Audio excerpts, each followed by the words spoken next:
760,000 Americans already collect Social Security while living outside the United States. Most of them cannot answer one simple question: how much of that check do they actually keep after taxes? If you are thinking about retiring abroad, this is the number that decides whether the move works. And almost nobody does the math. So let's do it.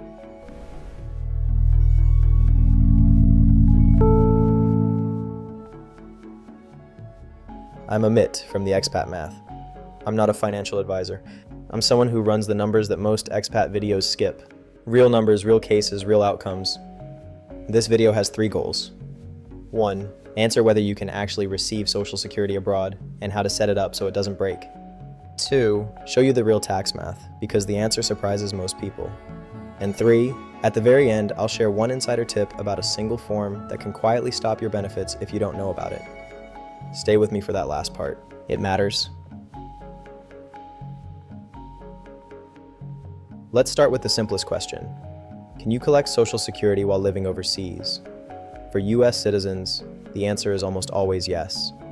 There are only 2 places on Earth where the government will not send your money, and these are Cuba and North Korea. If you are a US citizen living anywhere else that the US can send payments to, your benefits keep coming.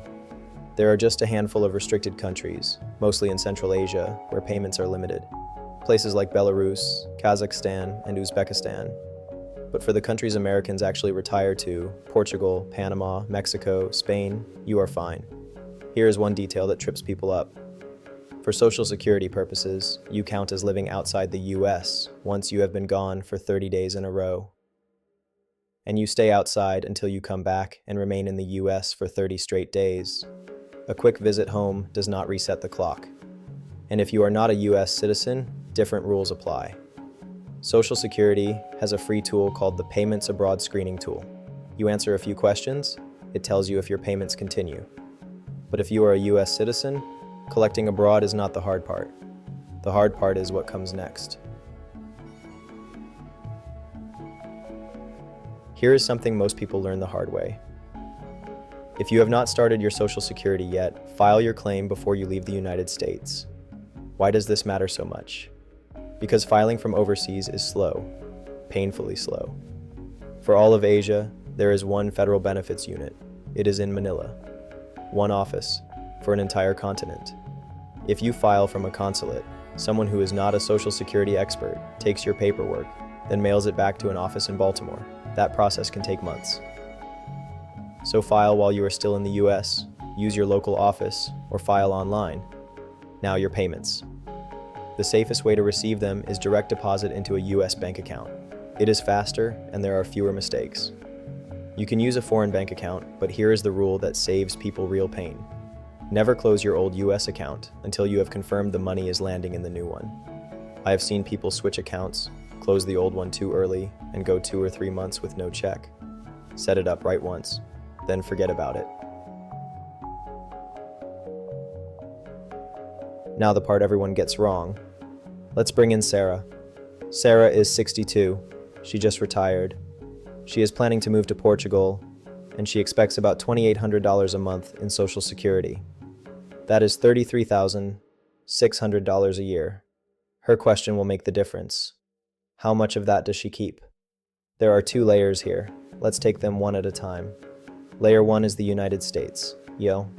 If you are a US citizen, the IRS taxes you no matter where you live. That never changes. Moving abroad does not lower your US tax, and it does not raise it either. But here is what surprises people. If Social Security is your only income, you may owe almost nothing. The US uses something called combined income. For a single filer, if your combined income is under $25,000, none of your Social Security is taxed. For Sarah, with Social Security as her only income, her combined income lands below that line.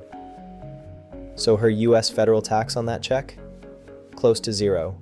Now, if she also pulls money from a 401k, that changes. More income means more of her Social Security becomes taxable, up to 85% of it. That is a whole separate video. But for Social Security alone, the US is gentle. Layer 2 is the country she moves to. This is where people panic about being taxed twice. So let's be clear. Take Panama. Panama uses a territorial tax system. It only taxes income earned inside Panama. Your US Social Security is American income. Panama does not touch it. Zero local tax. Many popular retirement countries work this way, or have tax treaties with the US that protect your Social Security. But, and this is important, some countries do tax it. The rules vary by country, and they change. That is the real takeaway. The danger was never double taxation. For most retirees, that fear is bigger than the reality. The real danger is moving somewhere without checking the specific rules first, and then getting surprised. So Sarah's take-home in a place like Panama? Almost the same as the US.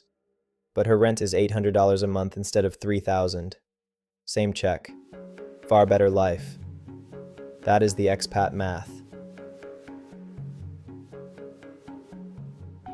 Now the tip I promised. This one is not in most videos. Once you live abroad, Social Security mails you a questionnaire, every year or every 2 years, depending on your situation and your country. The official form is the SSA 7162. Some people call it the Proof of Life form. Its job is simple. It confirms you are still alive and still eligible. Here's the part that catches people. If you do not complete it, sign it, and mail it back within 60 days, your payments stop. No big warning, no grace period. The check just stops. And turning it back on is a slow, frustrating process. But here's what almost nobody knows. You do not actually have to rely on the mail. As of January 2025, Social Security lets you complete this form by phone through something called the attestation process. The agent reads you the legal statement, you confirm it verbally, and the form is done. No envelope, no waiting for mail to cross the ocean. The catch is that many agents do not know this. So if you call and they tell you it has to be mailed, here's the magic reference. Tell them to look up the rule called POMSGN 00201.100. That is the official policy, effective January 2025. Say that, and the form gets done over the phone. Now I put the exact phone script for that call, plus the real tax numbers for 5 popular countries, all on one page. It is a free expat cheat sheet. The link is in the description. No cost, just the math, the numbers, and the steps in one place. If you found this useful, subscribe. Every week I take one expat money question and I do the math, so you can make the call with real numbers instead of guesses. I'm Amit. This is the expat math. I'll see you in the next one.